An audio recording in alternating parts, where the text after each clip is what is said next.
Welcome to today's ENL 2-Minute Tip. In today's video, I'd like to introduce you to students at the earliest stage of learning English, the pre-productive stage.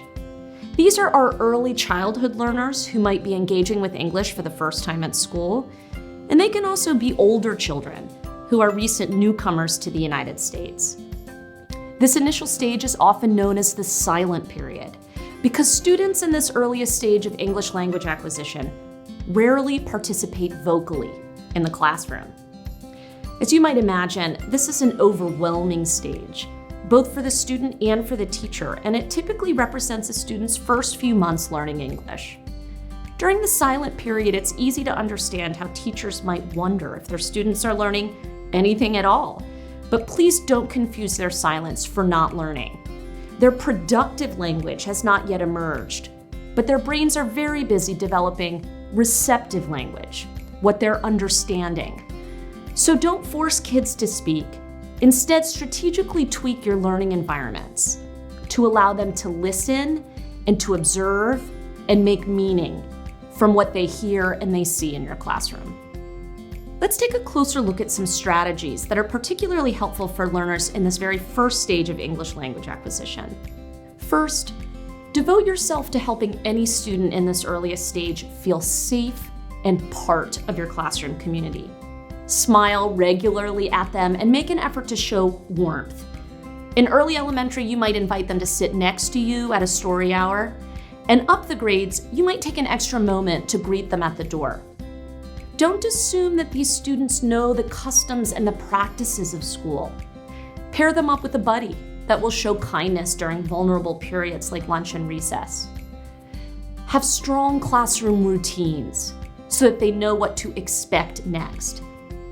Research has demonstrated that the brains of students who feel relaxed and safe are far better able to absorb language.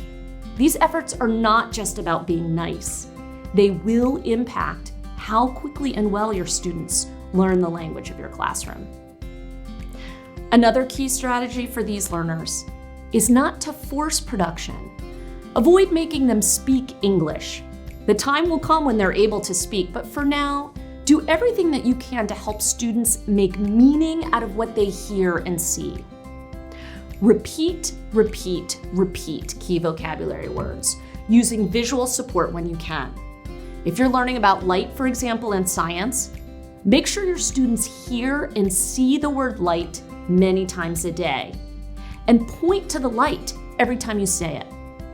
If you ask your students to pick up their books or turn to a specific page, you might pick up a book and turn to a page so a student develops an association with the words book and page.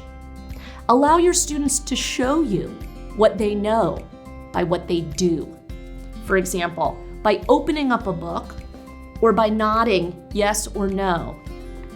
As time goes by and students develop more confidence, subtly use tasks and props to involve students in the life of the classroom and to help them show what they know.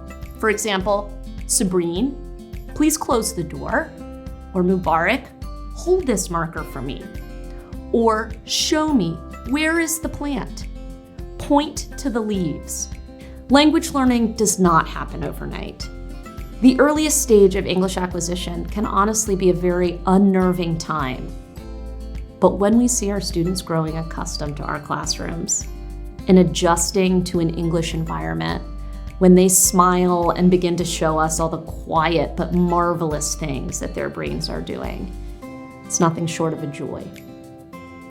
If you have a student in this earliest stage, I encourage you to think about what you can do to make them feel safe and part of your classroom, and to be intentional about providing them ways to quietly show you what they're starting to understand. Blessings upon your good and important work.